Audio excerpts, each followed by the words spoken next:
Hi friends, എല്ലാവർക്കും നെത്യാസ് മാജിക്കിൻ്റെ പുതിയൊരു എപ്പിസോഡിലേക്ക് സ്വാഗതം. അപ്പോൾ ഇന്ന് ഞാൻ വീണ്ടും കുറച്ച് കിച്ചൺ ടിപ്സ് ആയിട്ടാണ് വന്നിരിക്കുന്നത്. അപ്പോൾ ഇതിനു മുമ്പും ഞാൻ കിച്ചൺ ടിപ്സ് ഉൾപ്പെടുത്തി 1-2 വീഡിയോസ് ഇട്ടിട്ടുണ്ടായിരുന്നു. അതെല്ലാവരും കണ്ടിട്ടുണ്ടെന്ന് വിചാരിക്കുന്നു. കണ്ടിട്ടില്ലാത്തവരുണ്ടെങ്കിൽ ഒന്ന് കയറി കണ്ട് സപ്പോർട്ട് ചെയ്യുക. അതുപോലെ തന്നെ നിങ്ങളുടെ കമൻസൊക്കെ അറിയിക്കുക. അപ്പോൾ ഇന്നത്തെ വീഡിയോയിലേക്ക് പോകുന്നതിന് മുമ്പായിട്ട് ചാനൽ ആദ്യമായിട്ട് കാണുന്ന കൂട്ടുകാരുണ്ടെങ്കിൽ ഒന്ന് സബ്സ്ക്രൈബ് ചെയ്യുക. സബ്സ്ക്രൈബ് ചെയ്യുമ്പോൾ തൊട്ടടുത്തൊരു കുഞ്ഞു ബെല്ലൈക്കൺ വരും. അതുകൂടി ഒന്ന് ക്ലിക്ക് ചെയ്ത് ഓൾ എന്ന ഓപ്ഷനും സെലക്ട് ചെയ്താൽ മാത്രമേ ഞാൻ പുതിയ വീഡിയോസ് ഇടുമ്പോൾ അതിൻ്റെയൊക്കെ നോട്ടിഫിക്കേഷൻ നിങ്ങൾക്ക് ലഭിക്കുള്ളൂ. അപ്പോൾ പോകാം ഇന്നത്തെ വീഡിയോയിലേക്ക്. അപ്പോൾ ആദ്യത്തെ ടിപ്പെന്ന് പറയുന്നത്, നമ്മൾ റവയൊക്കെ വാങ്ങിച്ച് വെച്ച് കുറച്ച് ദിവസം കഴിയുമ്പോൾ അതിലൊരു പ്രാണികളൊക്കെ കയറാറുണ്ടല്ലേ. അപ്പോൾ അത് ഒഴിവാക്കാനായിട്ടുള്ളൊരു ടിപ്പാണ്. അതിനായിട്ട് നമ്മൾ റവയൊക്കെ വാങ്ങി സൂക്ഷിക്കുമ്പോൾ അത് ഇതേപോലെ ഒരു പാനിലേക്ക് ഇട്ടിട്ട് ജസ്റ്റ് ഒന്ന് ചൂടാക്കി കൊടുക്കുക.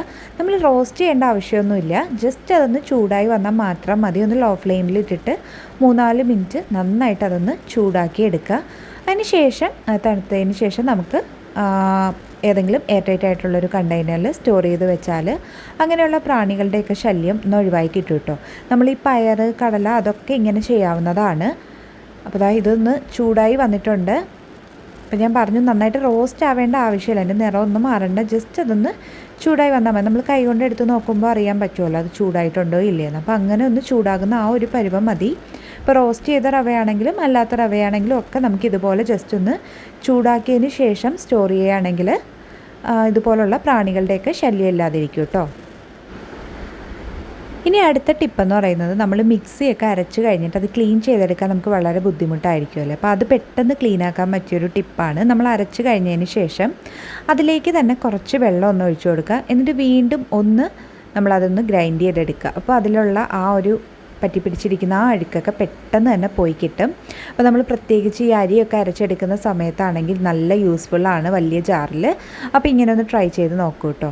ഇങ്ങനെ ഒന്ന് കുറച്ച് വെള്ളം ഒഴിച്ച് ഒന്നുകൂടി ഒന്ന് കറക്കി എടുത്തിട്ട് നമ്മൾ വാഷ് ചെയ്തെടുക്കുകയാണെങ്കിൽ നമുക്ക് വളരെ ഈസി ആയിട്ട് തന്നെ അതിലുള്ളത് പോയി കിട്ടും. അപ്പോൾ നല്ലൊരു യൂസ്ഫുൾ ടിപ്പാണ്, പ്രത്യേകിച്ച് നമ്മൾ അരി ഉഴുന്നൊക്കെ അരച്ചെടുക്കുന്ന ആ ഒരു ടൈമിൽ. ഇനി അടുത്ത ടിപ്പ്, നമ്മൾ മിക്സി ക്ലീൻ ചെയ്യുന്നത് ബേസ് ചെയ്തിട്ട് തന്നെയാണ്. നമ്മൾ യൂസൊക്കെ കഴിഞ്ഞതിന് ശേഷം മിക്സി നന്നായിട്ട് ക്ലീനായി കിട്ടാനായിട്ട് അതിലേക്ക് കുറച്ച് ഡിഷ് വാഷ് ലിക്വിഡ്, ഏത് ഡിഷ് വാഷ് ലിക്വിഡ് വേണമെങ്കിലും നമ്മൾ യൂസ് ചെയ്യുക. നമ്മൾ കിച്ചണിൽ യൂസ് ചെയ്യുന്നത് അത് കുറച്ച് ഒഴിച്ചു കൊടുക്കുക. അതിനോടൊപ്പം തന്നെ ചെറിയ ചൂടുവെള്ളം കൂടി, ഒരുപാട് ചൂടാവരുത് കേട്ടോ, ചെറിയൊരു ചൂടുവെള്ളം കൂടി കുറച്ച് ചേർത്ത് കൊടുക്കുക. എന്നിട്ട് അതൊന്ന് കറക്കിയെടുക്കുക. അപ്പോൾ നല്ല പോലെ മിക്സി ക്ലീനായി കിട്ടും. അപ്പോൾ ഞാനൊന്ന് കറക്കി എടുത്തിട്ട് വന്നിട്ടുണ്ട്. അപ്പോൾ ഇനി ഇത് നമുക്ക് സാധാരണ നോർമൽ വാട്ടറിൽ ഒന്ന് കഴുകിയെടുക്കാം.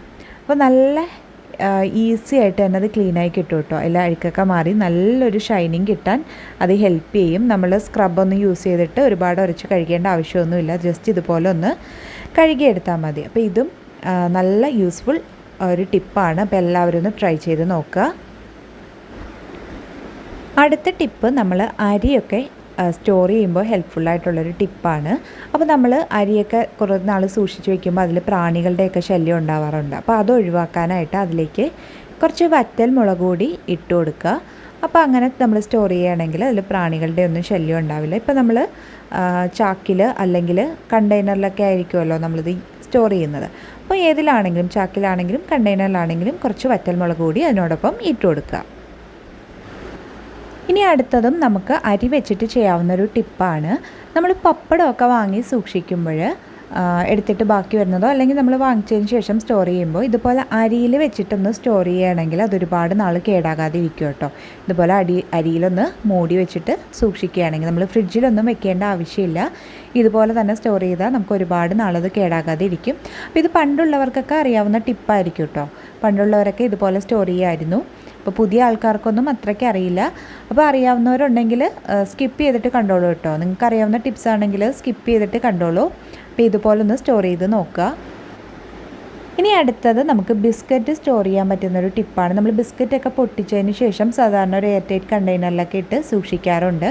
അപ്പോൾ അങ്ങനെ സൂക്ഷിച്ചാൽ കൂടി അത് കുറച്ച് ദിവസം കഴിയുമ്പോൾ തണുത്ത് പോകും. അതിൻ്റെ ആ ഒരു ക്രിസ്പിനെസ് ഒക്കെ പോയിട്ട് തണുത്തൊരു പരിവാകും. അപ്പോൾ അത് ഒഴിവാക്കാനായിട്ട് നമ്മൾ സ്റ്റോർ ചെയ്യുന്ന കണ്ടെയ്നറിലേക്ക് കുറച്ച് അരിമണികൾ കൂടി ഇട്ട് കൊടുക്കുക.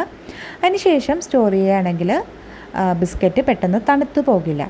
അപ്പോൾ ഇത് നമുക്ക് കവറിലിട്ടോ അതല്ലാതെയോ പൊട്ടിച്ചിട്ടോ എങ്ങനെയാണെന്ന് വെച്ചാൽ സ്റ്റോർ ചെയ്യാം. ഇപ്പോൾ ആ കണ്ടെയ്നറിലേക്ക് കുറച്ച് അരിമണികൾ കൂടി ഇട്ടതിന് ശേഷം നമ്മൾ സ്റ്റോർ ചെയ്യുകയാണെങ്കിൽ പെട്ടെന്ന് അത് തണുത്ത് പോയില്ല. അപ്പോൾ മഴക്കാലത്ത് നല്ല യൂസ്ഫുൾ ആയിട്ടുള്ളൊരു ടിപ്പാണ്.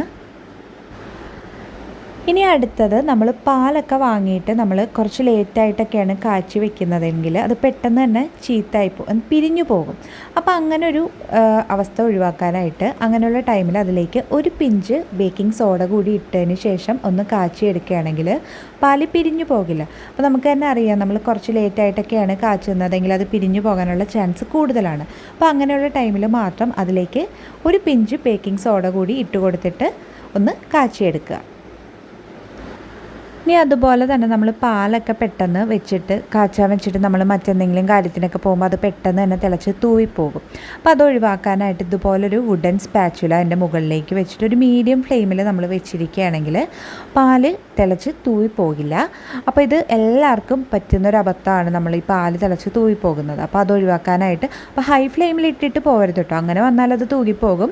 ലോ ടു മീഡിയം ഫ്ലെയിമിൽ വെച്ചിട്ട് നമ്മളിതുപോലെ ഒരു വുഡൻ സ്പാച്ചുല കൂടി വെച്ച് കൊടുക്കുകയാണെങ്കിൽ അത് തൂകിപ്പോകില്ല, അതിൽ തട്ടി ഇങ്ങനെ നിൽക്കും. അപ്പോൾ അതും വളരെ ഹെൽപ്ഫുള്ളായിട്ടുള്ള ഒരു ടിപ്പാണ്, പ്രത്യേകിച്ച് വീട്ടമ്മമാർക്ക്. അപ്പോൾ അത് ഇതുപോലെ വന്നിട്ട് നിൽക്കും കേട്ടോ. അപ്പോൾ ഹൈ ഫ്ലെയിമിൽ ഇടാതിരിക്കാൻ പ്രത്യേകം ശ്രദ്ധിക്കുക. ഇനി അടുത്തത് നമ്മൾ ഇതുപോലുള്ള പ്ലാസ്റ്റിക് കണ്ടെയ്നറൊക്കെ വാങ്ങുമ്പോൾ അതിലിതുപോലെ സ്റ്റിക്കർ ഒട്ടിച്ചിട്ടുണ്ടായിരിക്കും അതിൻ്റെ MRP ഒക്കെ വെച്ചിട്ട്. അപ്പോൾ അത് നമ്മളിതുപോലെ ചുരണ്ടി ഇളക്കാൻ നിൽക്കുമ്പോൾ അത് പെട്ടെന്ന് ഇളകി വരില്ല, അതുപോലെ തന്നെ അതൊരു ഭംഗി കുറവാകും. അപ്പോൾ അത് പെട്ടെന്ന് ഇളക്കി എടുക്കാനായിട്ടുള്ളൊരു ടിപ്പാണ്. അപ്പോൾ അതിനായിട്ട് നമ്മളുടെ കത്തി ഉണ്ടല്ലോ, കത്തി നന്നായിട്ടൊന്ന് 4-5 സെക്കൻഡ് ഒന്ന് അടുപ്പിൽ വെച്ചിട്ട് നന്നായിട്ടൊന്ന് ചൂടാക്കി എടുക്കുക. അതിന് ശേഷം ഇതിൻ്റെ പുറത്തേക്ക്, ആ സ്റ്റിക്കറിൻ്റെ പുറത്തേക്ക് ഇതുപോലെ ഒന്ന് വെച്ച് കൊടുക്കുക. അപ്പോൾ ഒരുപാടങ്ങ് ചൂടാവരുത് കേട്ടോ, ഒരു 3-4 സെക്കൻഡ് മാത്രമേ നമ്മൾ ഫ്ലെയിമിൽ കാണിച്ചിട്ട് ഒന്ന് ചൂടാക്കി എടുക്കുക. അതിന് ശേഷം ഇതുപോലെ ഒന്ന് വെച്ചതിന് ശേഷം നമ്മൾ ഇതുപോലെ ഒന്ന് ഇളക്കി എടുക്കുകയാണെങ്കിൽ പെട്ടെന്ന് തന്നെ അത് വിട്ടുവരും, നല്ല ക്ലീനായിട്ട് തന്നെ അത് വിട്ടുവരും. ഇതാ കണ്ടോ, നല്ല ഈസി ആയിട്ട് തന്നെ അത് വരും. അപ്പോൾ ഇത് വീണ്ടും ഒരു സ്റ്റിക്കർ കൂടി ഉണ്ട്, അപ്പോൾ അത് ഒന്നുകൂടി നമുക്കിതൊന്ന് ചൂടാക്കി എടുത്തതിന് ശേഷം നമുക്കിതുപോലെ തന്നെ ഇളക്കിയെടുക്കാം. അപ്പം നമ്മൾ ഇതുപോലെ ഒന്ന് ചൂടാക്കി കൊടുത്തതിന് ശേഷം ആ കത്തി കൊണ്ട് തന്നെ നമുക്കത് സ്ക്രാച്ച് ചെയ്തെടുക്കാം. നമ്മൾ കൈ യൂസ് ചെയ്യേണ്ട ആവശ്യമില്ല. സൈഡ് നമുക്ക് കത്തി കൊണ്ട് തന്നെ ഒന്ന് ഇളക്കി കൊടുത്താലും പെട്ടെന്ന് തന്നെ അത് ഇളകി വരും. അപ്പോൾ ഇതും നമുക്ക് വളരെ യൂസ്ഫുള്ളായിട്ടുള്ളൊരു ടിപ്പാണ് പുതിയ കണ്ടെയ്നറൊക്കെ വാങ്ങുമ്പോൾ. പിന്നെ സ്റ്റിക്കർ പോയി കഴിഞ്ഞാൽ ആ ഭാഗത്തൊക്കെ കറയുള്ളൂ, അത് നമുക്ക് ജസ്റ്റ് ഒന്ന് വാഷ് ചെയ്തെടുക്കുമ്പോൾ തന്നെ ആ ഒരു സ്റ്റിക്കറിൻ്റെ ആ ഒരു പശയുടെ ആ ഒരു കറയൊക്കെ മാറിക്കിട്ടും. അപ്പോൾ ഇതും വളരെ ഹെൽപ്ഫുള്ളായിരിക്കും എന്ന് വിചാരിക്കുന്നു. അപ്പോൾ ഇന്ന് കാണിച്ച ടിപ്സിൽ ഏതെങ്കിലും ഒരു ടിപ്പ് നിങ്ങൾക്ക് ഹെൽപ്ഫുള്ളായിട്ട് തോന്നുകയാണെങ്കിൽ പ്ലീസ് ഒന്ന് ലൈക്ക് ചെയ്യുക. അതുപോലെ തന്നെ നിങ്ങളുടെ ഫ്രണ്ട്സിനും ഫാമിലിക്കും ഒക്കെ ഒന്ന് ഷെയർ ചെയ്ത് കൊടുക്കുക. അപ്പോൾ മറ്റൊരു നല്ല വീഡിയോയുമായി നമുക്ക് വീണ്ടും കാണാം. അതുവരെ thank you, bye, thanks for watching.